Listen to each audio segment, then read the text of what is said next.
And welcome back, everyone, to the Beyond the Profile podcast. I'm your host, Sheiny. Today we have an incredible guest. It's a great friend of mine, Alassane Kane. And this is going to be, kind of a little bit different. In the past, we've gone through episodes of people that have found their passion and continue to move forward with it. Well, for Sane, he knew what his passion was all along. It was soccer. It was to go overseas, try and play professionally for Germany, Australia, etc. But in the process, he learned so much more along the way. And I'm really excited for you guys to hear this interview and the types of things he's learned, the cultures he's experienced along the way. So please let me know what you guys think. Subscribe, rate, and review on Apple Podcasts, Spotify, wherever you find your podcasts. We'll see you on the other side.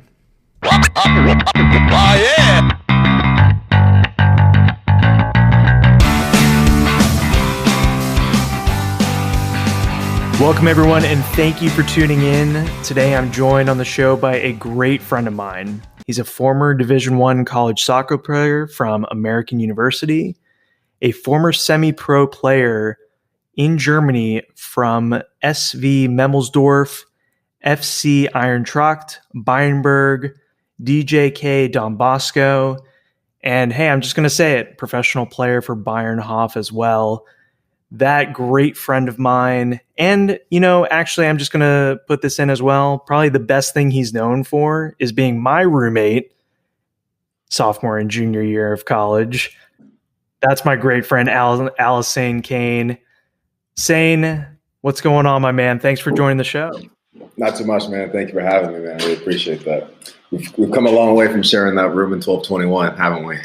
Exactly. It was 1221, and then I think we went basically in the basement. Yeah, UT18, but UT18. Yeah. Oh my God, upper terrace. That's why they called it that. Yeah. Nice, man. Nice. Well, Sane, I mean, we've been great friends for an extremely long time, but I mean, I think your story just on how you started with soccer and basically how you've just traveled the world and experienced different cultures is something that I wanted to talk to you about. Give me just a brief flashback on a little bit about your life, like where you grew up and stuff like that back in Georgia. So I grew up in Georgia my whole life. Lived in Athens, Georgia for about first 8 years of my life. And then my dad got a teaching job in Cordell, Georgia, South Georgia, like deep South, bro. Like, if I remember correctly, they had like separate proms still at that time for black and white. Yeah. So I was there for about 3 years. And then luckily my dad got a job in Macon, so we moved to Macon in about 2001. And that's where I pretty much grew up until I left for college. Yeah, man. I'm actually really grateful that we left that small town from South Georgia because I don't think I would have become who I was if I didn't go to Macon. Because that's where I really developed into like my soccer goals, I would say. Yeah, and after you lived in Georgia, you went straight to Vermont. Did you know that you wanted to go east? Actually, I went to boarding school first. I went to Massachusetts. That's right. Yeah, I went to Berkshire. Had a little bit of bad luck with the college recruitment. And, I just needed that post-grad year just to get maybe another offer or something like that. And then was lucky I had a full scholarship to University of Vermont. I went there for a season. Did horribly. They pretty much cut me, actually. Told me, like, Brad, like, you're a good player, but, like, your head's not on straight. That was, like, a big wake-up call. So emailed a bunch of coaches throughout the country, and I would say my AU career went much better than it did at Vermont. You did. I mean, you were the leading goal scorer at AU your sophomore, junior, and senior year. Is that correct? Yeah. I was Joy had my senior year as me, Siggy, and Dale. Yeah. And you went to boarding school, obviously at Berkshire, and then went to Vermont. Had you been to DC at all, or were you just kind of looking for that open opportunity again? To be honest, when I was at Vermont looking for a new school, I was willing to go anywhere that was Division I, because like I was so scared I'd let my chance slip away. Because like at Vermont, I was just like partying and just like not really taking care of myself like I should have been. So I was really desperate to play Division I, and I got really lucky to like get AU because it's in DC, Division I. I was really grateful when the opportunity came up. I couldn't believe it, actually, that I could end up in DC. I went from Burlington, Vermont to Washington, DC. Right? Exactly. Yeah. And I remember when I first met you, I walked in to, it was Mikey Roberts' apartment, and you were sitting there. You were sitting there on the sofa. You had the sternest look on your face, like you were ready to like compete against anyone that walked through that door. And I was just a freshman. I'm walking in and I see you and I'm like, oh my God, this guy's like 6'3". He's much bigger than I am. And he looks like he's ready to like rip my head off. And was it really like that, bro? I don't remember it being like that, bro. Yeah. Well, I mean, that was also what, like 10 years ago. I could have sworn I approached you with a nice smile and a handshake. Yeah, of course.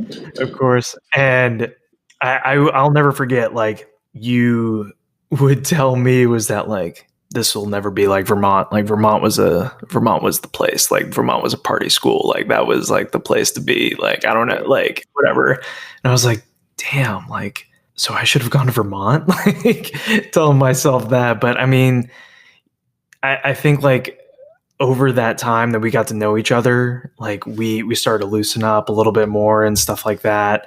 And you always had my back from like day one. And I think we'll go into like some stories that I want to tell and stuff like that. But we won't talk about that.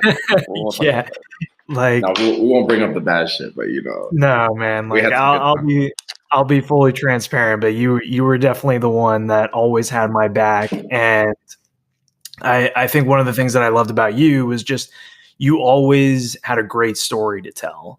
And the fact that you went from like the deep south of Georgia to a boarding school, to another school, to DC, but then you come to DC, you're basically a freshman. Like you don't really know anyone, but then you end up getting the respect from everyone and being the leading goal scorer just your sophomore year. I don't know. I consider you as being someone that is the ideal teammate because you have been around so many different teams and so many different people that you get along with everyone. And that's something that like I value so much about you. What kind of things did you learn playing Division I college soccer, either that be in Vermont or American? And what did you value the most from your time there? At AU, I think I may have been a bit too selfish. And why is that?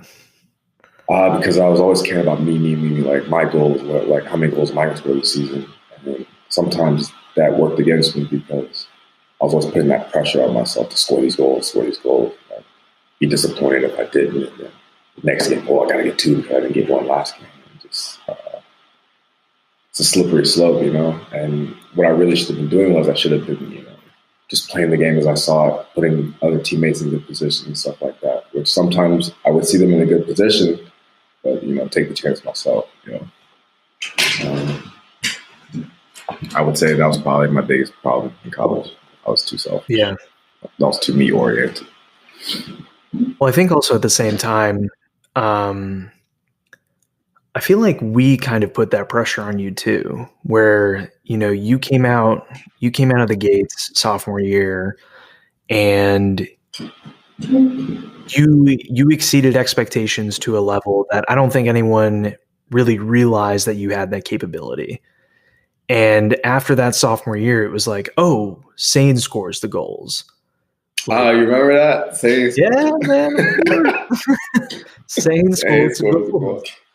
And it was a joke, but that joke leads to unnecessary pressure that probably puts it on your shoulders to a degree that you don't even really think about until maybe a few years down the line. And it's like, wow, I put that pressure on myself too, when it's really like probably a combination of both. It's just not fair, I feel like. But that's I wouldn't say it's not fair, but that's just how the sport goes, man. If you're a goal scorer, man, there's not a goal scorer in the world who doesn't have that. Nobody, not a single one, Yeah. So like, it's like also being a goalkeeper, like, you understand, like, if you're not saving goals and stuff like that, like, you're gonna have big problems. The same with the striker. Like, now, granted, your mistakes might be highlighted more because it might cost you the game. For me, if like I don't score the goals and stuff like that, then what am I really doing on the field? So I never really saw it as like unfair or anything like that. It's just how the game goes. Yeah. And I also think like that kind of mentality just makes us stronger at the end of the day. Like, you put that pressure on yourself, but at the same time, like, you're strengthening your mentality for, I mean, playing years down the line, or even getting yourself involved in another career, whatever that may be. I know for me personally, like, as a goalkeeper, like, you're the last line of defense, like we talked about. So the problems are going to be more magnified on you because the game can turn one way or the other because of you. Yeah. And it just makes you, I don't know, like, mentally stronger in a sort of way that you don't really think about until, I don't know, after, which is kind of weird. We're talking about this 7 years after we played college ball together, but has it been 7 years, Ben? I mean, it's been longer for me.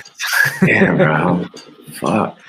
You've always had this dream of going overseas and playing college ball and following your passion to play professionally, semi-professionally, whatever that may be.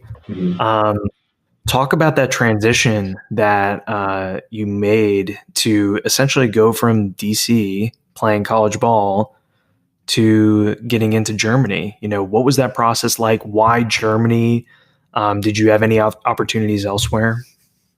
So the year before, actually, so the summer after my senior year, I went to Sweden and had trials with 2 teams there. One was in the top flight. I went there, did all right, but they just weren't interested. They said they needed more established professional to come in right away and help them. Because like me at the time, they would have had to work with me and stuff like that. So they passed. I had another club that was interested, willing to sign me. Problem was I had a summer class. I neglected to do the work because I went to Sweden and I ended up failing that class. I was short 3 credits to graduate. So I had to come back to AU, do those 3 credits. And in that time, I fell back into my old ways, right? It's like partying a lot. I only had class 1 day a week, just partying at the shack. I remember one day I was like sleeping in Pat's room and on the futon. It was like 4 o'clock in the afternoon or something like that. And I was still sleeping. He's like, bro, like, what are you doing? Like, go to the gym or something. Like, you want to play professional soccer? And, like, you're sleeping here. Yeah. So after I finally graduated, I went home. This was like in 2014. I remember looking in the mirror and I was like looking at my body. And I was like, what happened? What happened to you, man? I decided, like, bro, if we're going to play soccer, like, we have to like really get fit and start making moves. Because like anything I ever want to do or put my mind to, I get it. That whole year of 2014 was just preparation and like networking and just trying to figure out opportunities. Finally, I went to like the showcase in Jacksonville, Florida. I did well there. And these guys from the sports agency, IFX Soccer, they asked me, like, bro, you should really look into coming to Germany. Like, we have this program where you can come for like 1 month. We take you different teams for trials. And the team likes you, they can sign you. Thought about it, did some research into it. Finally decided like that was the move. So I went there to Germany probably November of 2014 and killed it. Like, cause like that whole year I was so focused, bro. So focused on playing. I went there, really great shape. The agency was a bit of a scam because they don't take you to like the professional team that they have on the website. They take you to like, 8th division teams, 9th division teams. And they say, oh, well, we don't know how good you are. We don't want to ruin our contacts. So we're just going to take you here. So of course we kill it at a 9th division team. Okay, take you to a 6th. I'll take you to a 4th. So we finally ended up signing for this team that was in the 6th division, me and another kid. So we come back to the States. It's the winter break. We're excited to go back. And then finally we get a call saying that we can't go play for that team because they can't afford to house us and pay us and all this other stuff. So I was like, fuck, bro. Like, I remember like finding out after Christmas that I couldn't go to Germany. And I was like, fuck. But I still kept going to train. And I just remember going to training one day and I was like, just broke down into tears and started crying. I was like, I don't know what the fuck I'm gonna do. Like, I literally spent this whole year exhausting my resources, doing all this stuff, and now I'm like fucking ground zero. I was devastated. And then one day, bro, I was training. I had like 6 missed calls from the guy who was like taking us around to clubs in Germany. I called him back. He's like, hey, I have some great news for you. Like, I sent you a guy's number. He's supposed to call you. And if he doesn't call you, call him. Please call him. I know we weren't able to make it work out with the other team, but we found you a team in a higher league, and they're willing to give you everything you need if you want to go play there. All right, cool. My hands fucking shaking and shit. Like I'm walking back home, trying to get back to Wi-Fi. I call this guy, Mike Ray, who was like a kind of like the sporting director of Memmselsdorf at the time. Yeah, he said, look, man, you can come stay at my mother's house. We'll pay you a little bit of money here. It won't be much, but just enough to get you started. We'll pay for your language class, and yeah, you can come play here and help us, avoid relegation. So I was like, fuck yeah, let's go. Bought the ticket, went there. Dude, that's amazing. I mean, yeah, sorry, go on. Nah, it just worked out like so perfectly. Like, and I remember the guy, the agent Jose. I remember talking to him like years later. I was like, man, why did you didn't have to go out of your way to like, still get teams to sign? He goes, you're a nice guy, and like I really thought you could make it, and like, I really like your drive. So I thought it'd be a good fit for you. So always be a good person, no matter what. Man. Always be nice to people. Yeah.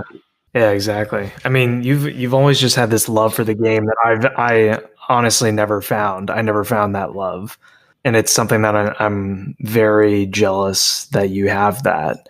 Like even like you were saying, you weren't playing, but you knew that you wanted to get to this goal, this dream of yours, and you spent an entire year training to that goal, and it led you to tears at times. Like that's exactly what you wanted. Was it unquestionably yes, like let's go, no more research, just sign me up and go? Oh yeah. Yeah, absolutely. Yeah. I was like, let's go. I knew the club. I actually trained at that club. That was one of the first teams he took me to while I was there. And at the time they were like, we're not so sure about him. We don't know. Because mind you, because it was one of the first teams we played at, we literally were still jet lagged when we got there. Like the fields were like horrible. Like if you know Germany, after October, the fields were horrible condition because of the weather. Like it's just like that club at the time didn't really have lights, and the field was muddy. It was just a horrible situation. So you can't really like judge a player from one training. So they just kind of like, but like I said, the guy Jose like was taking other players to Memmelsdorf, and he was asking the club like, "What other players do you guys need?" And they're like, "We really need a striker." And he was telling them like, "Look, I brought the striker here. You guys passed on him, but I'm telling you, the guy's actually really good. Like, you should really take a chance on him." And they did. And I took that chance. I wasn't like there was no other chances coming, bro. I don't think. Yeah. I don't think there were any other chances coming. I would have had to probably stop playing soccer, I think. Like what was the biggest difference in the play between the US and Germany? And then also it's like off of that as well, it's a huge culture shock for you. So what sort of things did you have to maybe like get over the hump and understand that culture in Germany? Like what kind of things did you have to learn? Obviously you had to learn the language. I was a bit stubborn with that. It took me like 2 years to actually start learning. Because like initially I went there and you had to go to language school for my visa, so I did that. But you learn basic stuff. You don't really try to like practice it. But in terms of like learning, you had to learn how to like deal with like the political stuff in the team. Because like a lot of these amateur clubs, it's not necessarily who's the best player. It's about are you a locker room player? Are you someone like everyone likes? Stuff like that. Interesting. Because when I first got there, I was a center forward. And like, if you were to look at the player who was also there before me, can't compare us. Completely different player. He didn't score a single goal this season, right? Yeah, After that's my weird. after my 12 games there, I scored 9. But Yeah, before in the beginning, they played me on the wing, and I was so confused. I'm like, why wouldn't you just play me as a center forward if I'm better than the center forward you have? And it was just like he worked his way politically. He did it really well. Like he was well liked. All the older, guys who financed the club, they liked him. He was always shaking hands with people, always having beers with people after practice and stuff like that.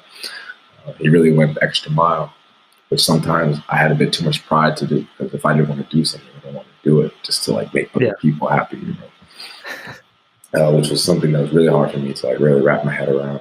It probably cost me at times, to be honest. I'm sure we'll get into it a little bit later, but that's probably one of the biggest things I had to learn. In terms of like the culture itself, like Germany and the States, like my mentality of Germany coming in was way different than what I thought. I thought it'd be way different compared to America in terms of like race and stuff like that, but it's not. Else is, if not the same, probably worse. My experience. Soccer wise, what I learned, you have to be tactically sound, because like in the States, especially in college, tactics aren't really a thing. It's just we try to practice tactics and stuff like that, but you don't really see it when you watch the games, at least when we were playing, right? But in Germany, you have to be technically and tactically better, because I can't tell you how many dudes I've seen that aren't the most athletic, aren't fast, aren't really strong, don't really have much physically, but are so crafty, they know where to be positionally. They know when to run. They know when to fake a run, stuff like that. You have to be more clever. I thought it was really interesting, because I was seeing this at like the 5th and 4th, 3rd division, stuff like that. So you can only imagine like what it's like being like the Bundesliga and Premier League, like how good you have to be at that. of course.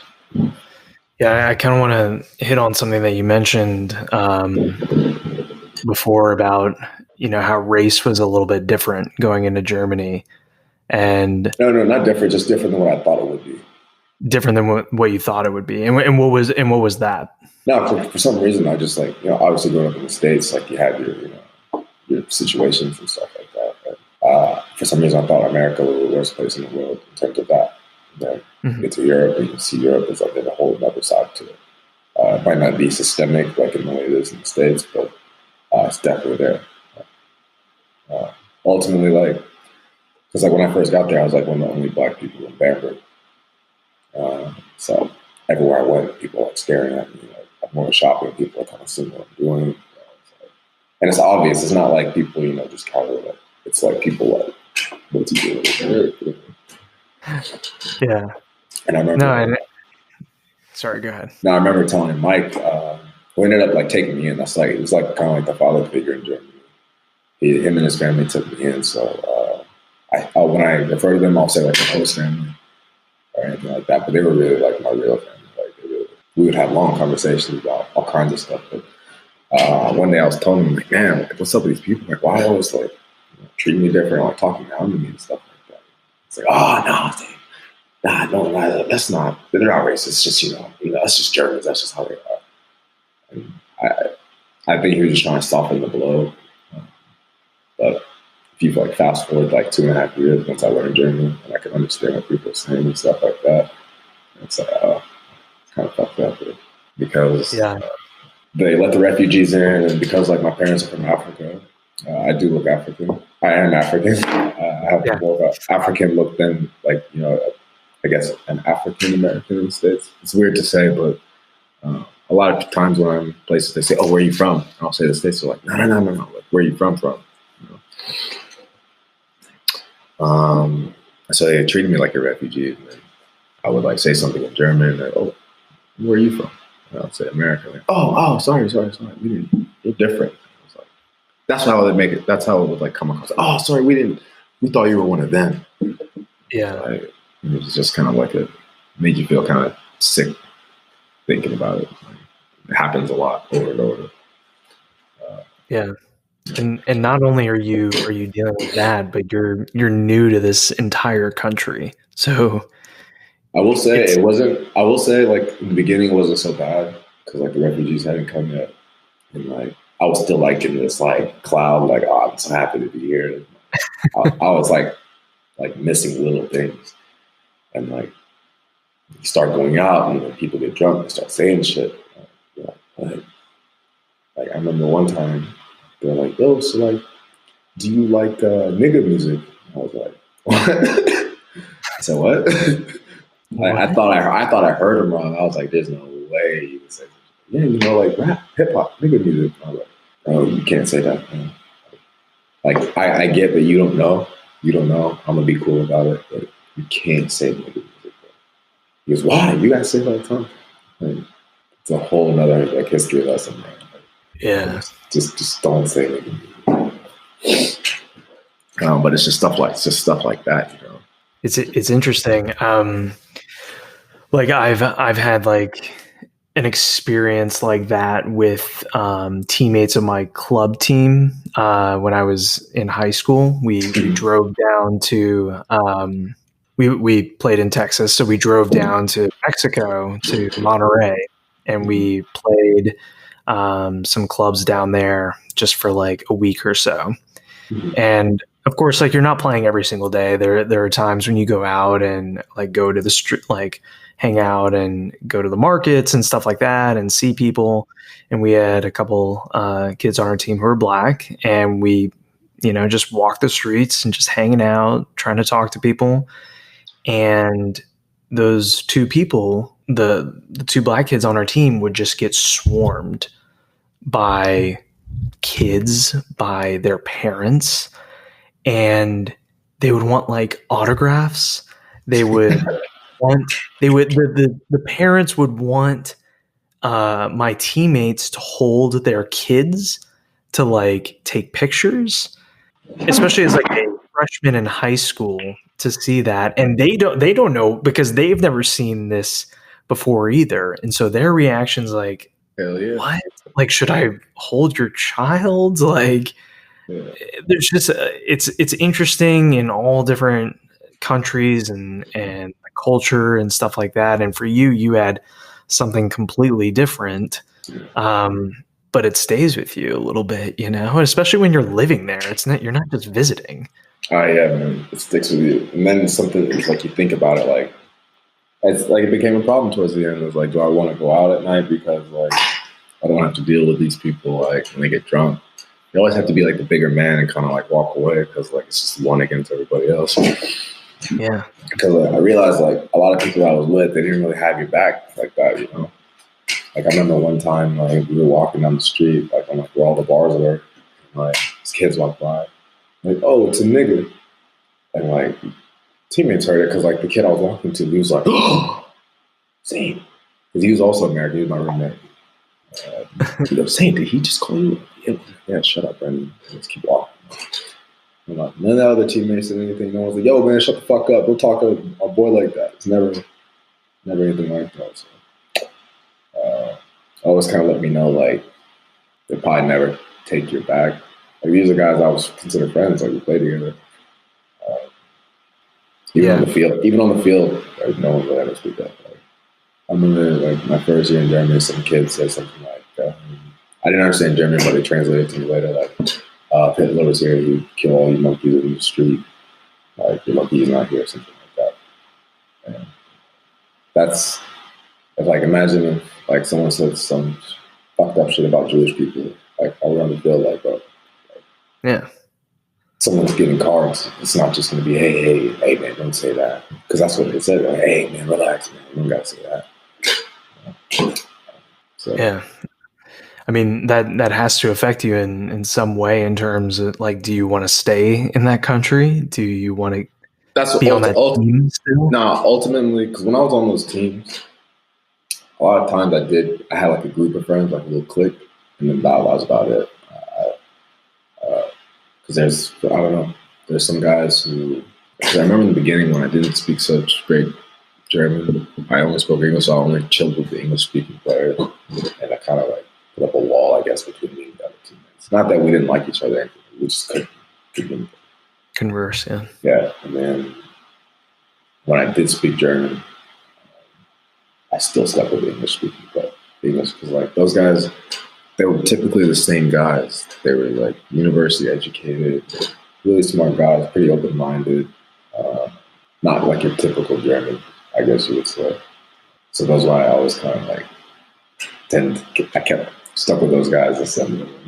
Yeah, I mean, why wouldn't you, right? But I didn't realize it. I like looking back on it, I never really saw it as that. I just saw it as like, oh, I like to hang out with these guys, with my boys. Like, but I really like you would really, when I really thought about basketball, I really like hanging out with them. It's not like I didn't like the other guys. It's just like it's hard to communicate with them. You know, sometimes you hear stuff that they talk about, and you're just like, hey, what are you saying? That's not how it is.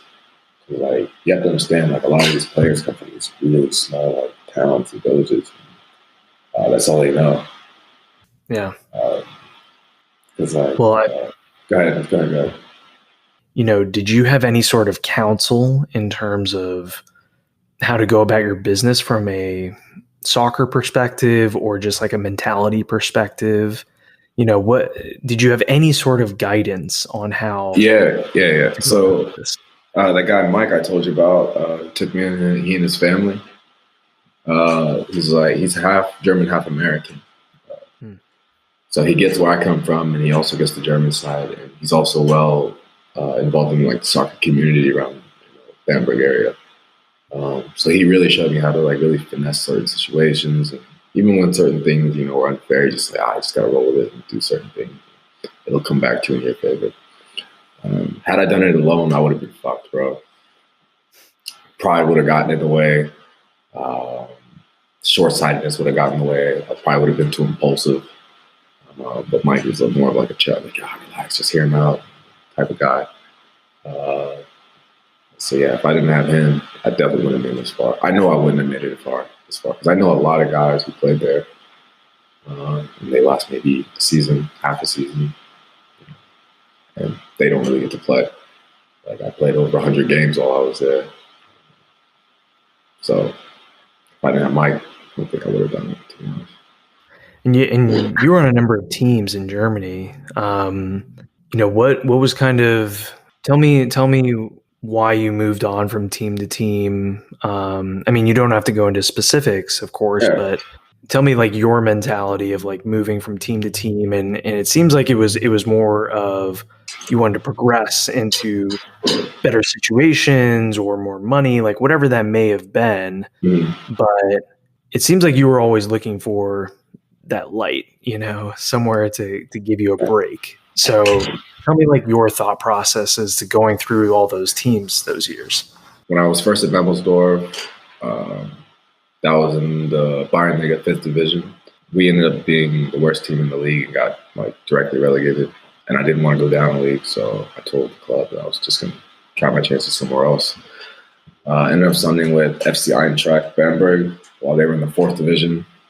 We agreed to terms and stuff like that, but they ended up getting relegated that year too. So they came.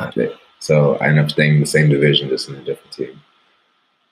Set me back a bit, but it was all right because the club was sick, like sick stadium, like sick training facilities, like everything.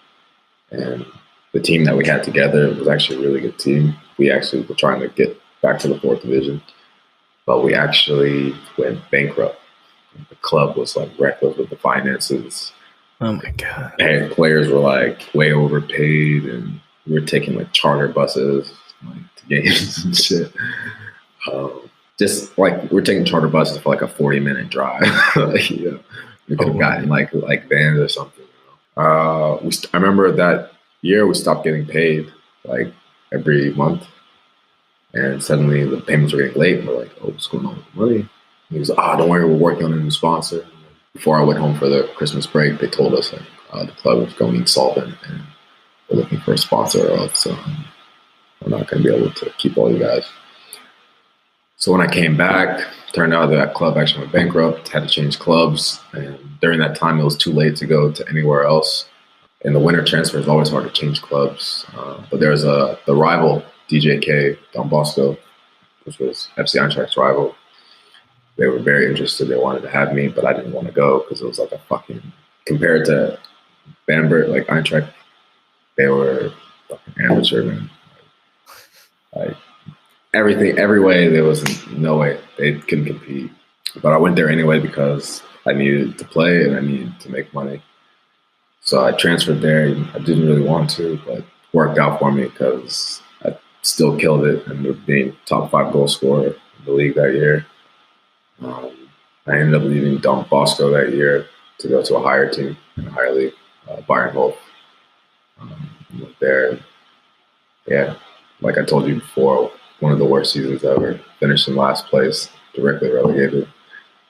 But the experience was invaluable, man. I seen some of the sickest players. I played in some of the sickest stadiums.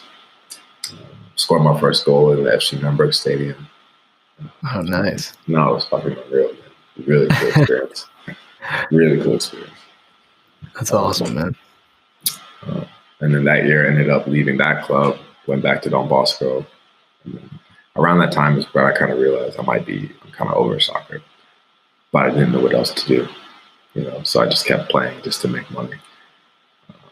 And you could tell that just by like my performance, my progression, that's what the situation was. Because after Hope, I was kind of like over it. I was like, I came to Germany too late. I think if I would have come when I was like 20 instead of 25, I may have had better chances. Yeah. Because when I was in Memmselsdorf, I had teams like FC Nürnberg second team. It's like a U23 team. They were interested, but I was just too old. And that was the case for like a lot of teams. But I try not to dwell on that too much. I got my experiences, from soccer. Yeah. I loved it. And then, after those teams, I realized, you know what, I think Germany might be a wrap. I went back to Memmelsdorf again. And that last experience was so shit. And I actually ended up not completing the season and went to Australia, came to Australia. I was just hoping. Yeah. And for our listeners too, like Sane is currently in Australia. So, we were talking a little bit before this interview, but talk about, why Australia? Like it's another 20-hour flight from Germany or something like that. Like it was like 21, 22. 20. Yeah, exactly. So talk about that. So there was an agent I was working with in Germany. They always helped me out. And one day I was just playing that Memmelsdorf team that at the time was in the 6th division. It's pretty miserable. And he texted me and said, "Hey man, would you be interested in going to Australia?" And I was like, "Australia? It's fucking far. Like, I don't know anybody in Australia." And like that was the first time ever I was kind of like, normally I'm like open to opportunities and stuff like that, but I was like, Australia, that's far.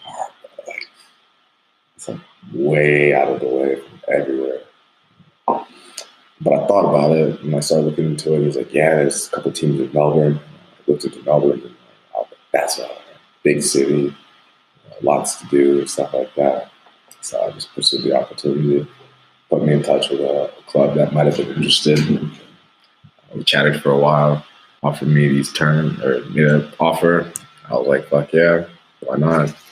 They paid for the flight. I went out there, trained with the team 2 days later. And then the week after, we had our first game, scored as a substitute. I started the next game, scored the game-winning penalty in like the 89th minute. And it just went on from there. Business as usual, as I like to say. Yeah, exactly. Scores the goals, maybe. No, but it was a good experience. Definitely looking to play next year. Obviously, I couldn't play this year because I wanted to extend my visa in Australia. In Australia, you have to work in like a rural area for 3 months. So I came to the rural area to work for 3 months, and then COVID happened. Yeah. Now Melbourne's on like lockdown still. It actually worked out in my favor. So now I'm able to do my 3 months. I've already extended my visa. And I'm working on extending my visa again. So I'm working another 6 months here, which I've already started. So I'm looking to leave here maybe in January, maybe go to Sydney, something like that. Still want to play, but it'll be like a side thing. Like, you can always make money playing soccer. Like, you could probably make, in Australia, you could probably make like 800 a week, 900 a week. Yeah. I mean, I was going to ask you, it sounded like after your last stint in Germany that you kind of lost a little bit of that love for the game. Mm-hmm. And then this Australia thing happened, and things kind of turned, little zigzags, stuff like that. And now you're kind of in this mentality of, I still love the game. It's probably not going to be my number one profession, but I still love it to a point where, I would play on the side. What was kind of that change to you that's like, for me, like I had it my junior year of college. Like I can't do this. Yeah. but for you, it lasted a while after that. So what was kind of that change for you? Change was, I always wanted to pursue soccer because I didn't want to ever regret not trying. Yeah. And with soccer, I was always blindly optimistic, I would say.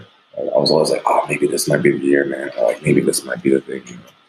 Then you're about 28 and you're like realizing, like, maybe soccer. It's fun and all, but you start making money, because like real money. So I started thinking about stuff that I wanted to do. And, there's a couple ideas I always played around in my head, but I never really put the trigger. And then last year, I did shrooms for the first time. And, bro, you laugh. Hey, that's where everything opens up, right? So, and it was crazy because, like, up until that point, I've been thinking about this idea or this thing that I wanted to do. And I swear, bro, I was walking my street, and like my street's on like a cul-de-sac, and I'm walking around, and I look in the sky, and I like see like the vision, and I was like, that's fucking it. It's like, the best way I could put it is like, if you could like fast forward and see just like a snapshot of the future, and it seems so real, it seemed like, damn, I get to that, but how I just have to get to that. You know what I'm saying? Like, I know it'll happen. It's just, and I don't know if it was the shroom, if it was just like psychedelic, but I chose to see it as like a glimpse into the future, and I'm like, that's what I'm gonna fucking do. And like since then, everything's kind of played. It's crazy when you work for something, you try to like focus on it, and it like certain things fall into place for you to achieve that. So like, even at this moment, everything's fallen into place. Everything that I was worried that wouldn't fall into place is falling into place. And I'm just like, well, like, if you really really put your mind to it and like take steps to achieve certain things, like, it's gonna happen. So that's when I really decided like a career change, I guess you could say. So right now, I'm just saving my money, so when I go to wherever I go next, I don't have to, work in these like bars and restaurants and stuff like that. I can focus on what I want to do. And I have a little side money from soccer on the side, and we'll see. Dude, I mean, we've been talking for a few months, and it can be hard because we're essentially like 24 hours apart from each other or something like that. It's crazy. But I think for me, looking at someone like you, you've always been someone that puts his head down and will do whatever he can to find that passion. And I think this is a great example of like, for you, like, sure, you didn't make it to the first division in Germany playing for Bayern Munich or something like that. Oh man, that would have been sick, wouldn't it? Yeah, but you kept going. Like you put your cleats into the ground and you kept moving forward because that's something that you loved. And if you didn't get there, that was fine, but you were gonna fucking try to get exactly. there. Yeah. And it was always gonna be that. Looking back on it, like I don't think I would have been able to make it to the Bundesliga at the age. Like you would have to have been like a phenomenal talent. And don't get me wrong, I'm a good player, but I wouldn't say I'm like a phenomenal talent to where a club would have to sign me. Yeah. On like a $2 million or $3 million contract. I don't think so. But sometimes that's just how it's supposed to work. Maybe I wasn't meant to be, a top level professional soccer player. I tried my best. Now it's move on to the next thing.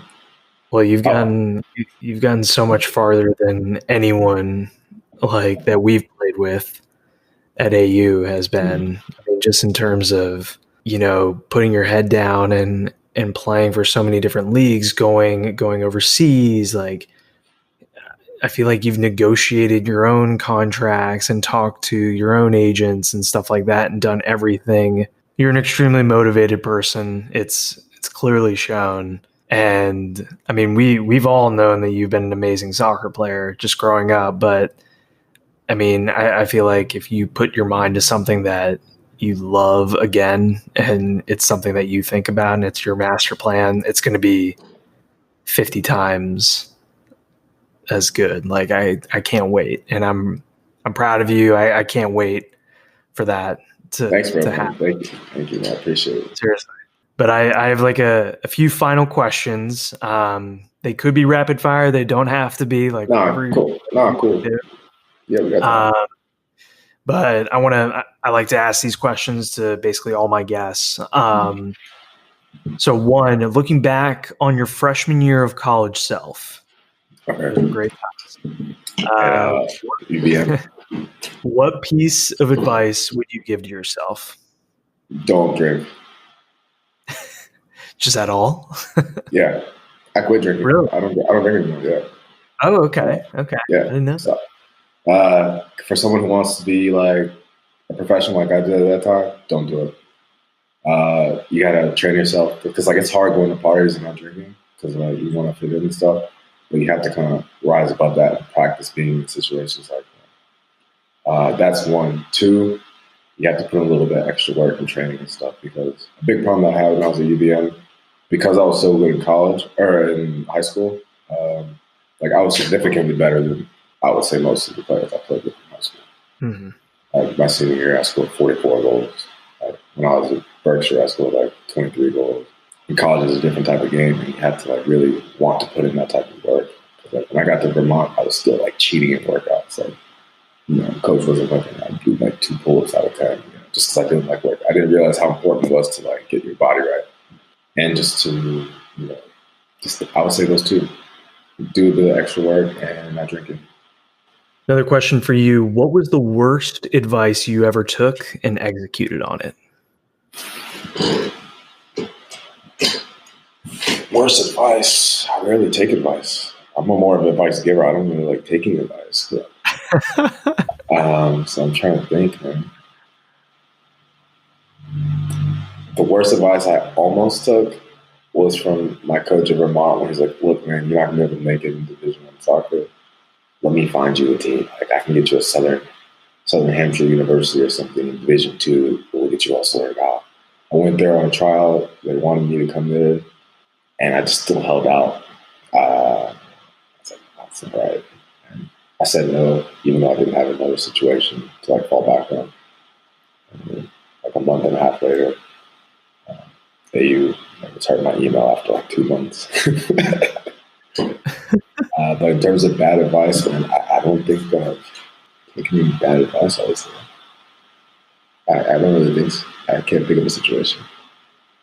All right, what do you want to accomplish in your life that you can look back on your young self that would be proud of? That's a good question. I would say never,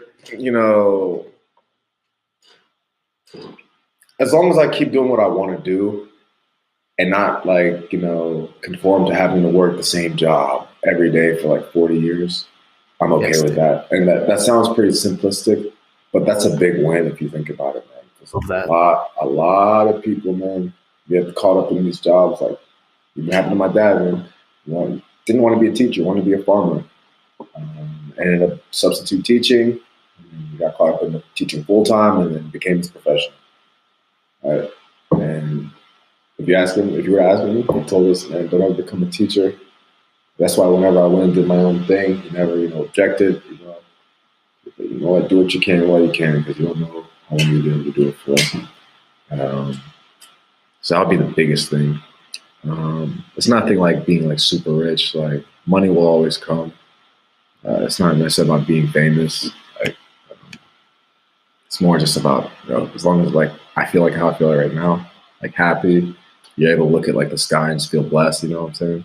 Like I'm not a religious guy, but like I just like I am lucky to be in the position that I am, and I hope to always have that feeling always. So hopefully in 50 years I can look back and say, you know what, I'm glad that I still have it. Definitely, man. Definitely. And I mean, I love that answer because it's like exactly why I'm doing this. And like we talked about it before, like when we talked back and forth, it's just like we just want to be happy. Like that's it. Like I think when we were in college, it was about like being with your friends and talking with girls, like Playing going out, FIFA. yeah, and playing FIFA, like stuff like that. And now it's just like we just want to be happy, and like we don't have to be the guy with the yacht. We don't have to be the most famous person out there. It's just like I just want to get up and smile every time. I want to acknowledge you for a little bit. I mean, you're someone that has always been a close friend of mine, even though we haven't necessarily close distance these last few years. You've always been someone to wish me happy birthday, but then not just the happy birthday, but it's like the 20-25 texts after to like catch up and like see how I'm doing, see how my family's doing. Yeah. Like you're just like a loyal guy, and you're so driven at the same time that you're someone that I definitely look up to 100%, like no doubt in my mind. Oh man, glad to hear that, man. No, of course. So really quite humbling, to be honest. I've never heard that. No, I mean, like I think it was pretty. I feel like it was obvious in college, just because you were older, but like you had just been around the block and you knew a lot of things. But now it's graduated more to that in terms of you're loyal, always going to ask me how I am and how my family is, and always is wondering if I'm happy or not. And then like just the way that you go about your business in terms of your actions, it's like it's something that everyone should mimic, to be honest. And I really appreciate you as a friend, and I want to thank you for doing this. You guys can follow him on Instagram, Sane_Kane_IX. Is that right? Yeah. Perfect. The last one was hacked by the Russians. God damn it, not again. All right, man. Well, thanks again. And hopefully we can do this again soon. And hopefully like in like 4 or 5 months, when like yeah. Because I want to tell people, bro. I want to tell people, but I know I gotta wait. No, keep it to yourself for now, and then we'll do this later. All right, buddy. Thanks again. No worries, man. Take it easy. Hope you all enjoyed the conversation with Sane. And, at the end of the day, he's an extremely intelligent guy. He went after it with his passions to try and make it in soccer overseas. And, he's still trying. And you have to admire that. And he's gone through a lot of failures, trials, and tribulations like all of us have. But, the one thing that I mentioned at the end and that I admire so much is his motivation and the fact that he keeps going because he just loves it so much. It's just deep in his heart, deep in his soul of what he wants to do. So, we hear a ton of his success stories and great things that people have done in their careers, but I thought this was a wonderful conversation of someone that has literally done everything he could to try and make it, and he's still trying to. And I think it's a wonderful story to key in on and use it as motivation that, you just got to keep going. Give it all you got, give all that effort you got. So thank you to Sane. That was a wonderful conversation. Follow us on social media at Beyond the Profile, Facebook, Instagram, LinkedIn, Twitter, wherever. And subscribe, rate, and review on Apple Podcasts or Spotify. Thank you all for tuning in. Catch you next time.